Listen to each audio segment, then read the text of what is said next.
kita teringat kepada satu hadis di mana Rasulullah sallallahu alaihi wasallam pernah bersabda, "Ya'ti 'alan nasi zamanun ru'asa'uhum kal asad wa wuzara'uhum kaz-zi'ab wa qudatuhum kal kilab wa katsirun nasi yawma idzin kal aghnam."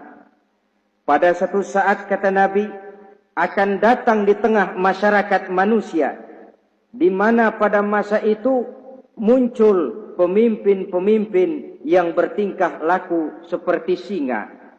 Ru'asa'uhum kal asad.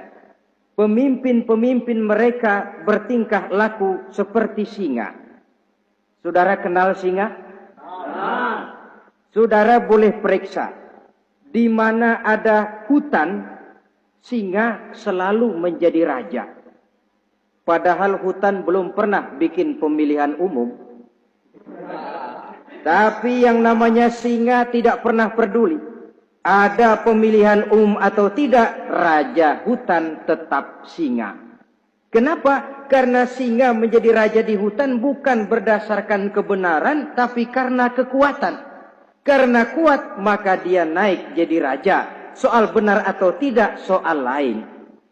Maka sebagai akibatnya, setelah si singa ini naik menjadi raja hutan, dia bukan melindungi rakyatnya, malah makanin rakyatnya.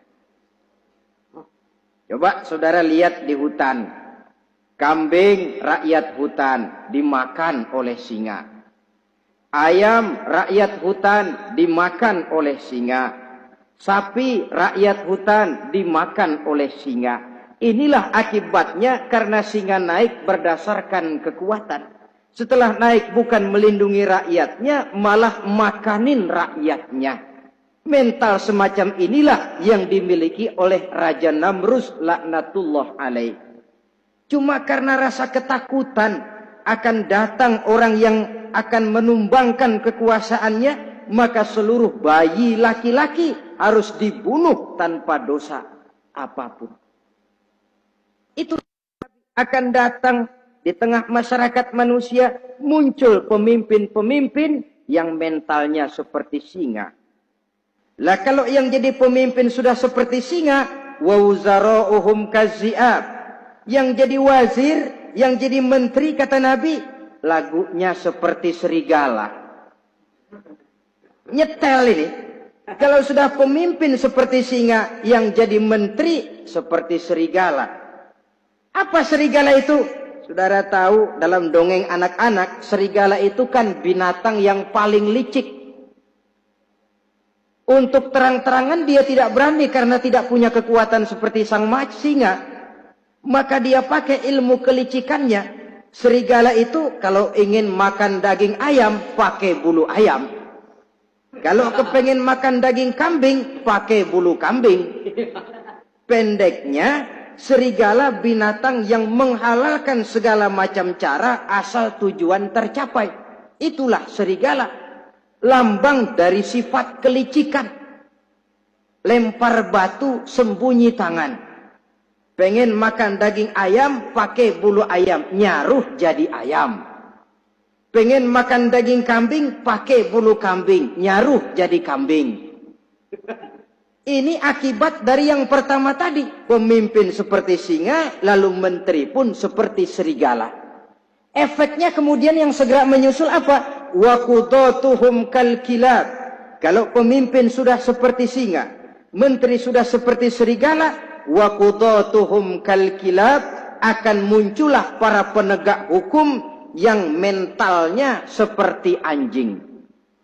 Inna lillahi wa inna ilaihi raji'un. Penegak hukum yang mentalnya seperti anjing itu. Anjing, saudara lihat, anjing akan setia kepada siapa saja yang memberinya daging.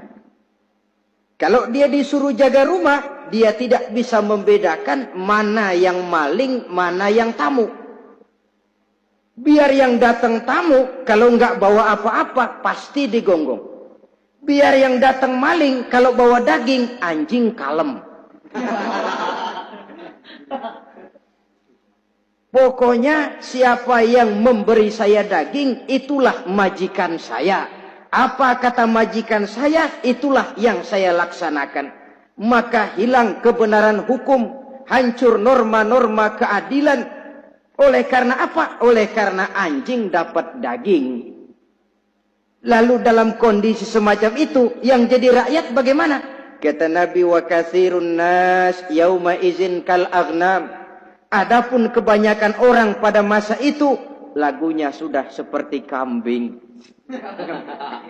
Saudara, kambing itu binatang yang cuma menang groyokan dan tidak punya alternatif. Namanya kambing, digiring ke lapangan embe. Betul kan? Betul. Digiring ke kuali embe. Dikasih makan rumput embe. Sampai pun mau dipotong masih embe juga. Tidak punya pilihan lain si kambing ini, tidak punya alternatif lain. Kondisi semacam inilah yang terjadi di masa pemerintahan Raja Namruz laknatullah alaih.